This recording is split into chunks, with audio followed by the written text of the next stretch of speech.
Hey everyone, in this video I'll show you how to change your language with Vidu AI.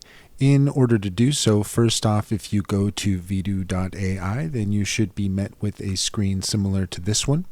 Up at the top you can see here where it says EN. If you click on that, then you'll see that you have the option to either toggle between English or Chinese.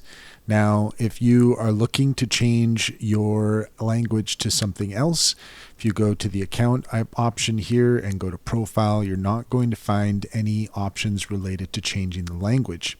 In order to do so, you're actually going to have to go into the language settings of your device itself.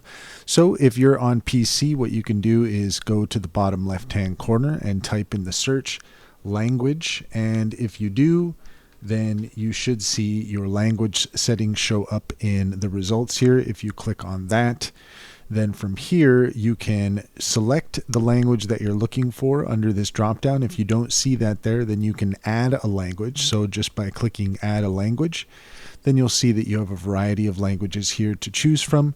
We'll just pick one at random, and then from here you can click next. And then once you do that, then it should show up in this drop down here. That's all there is to it. If you found this video helpful, please comment and like and subscribe for more helpful tips.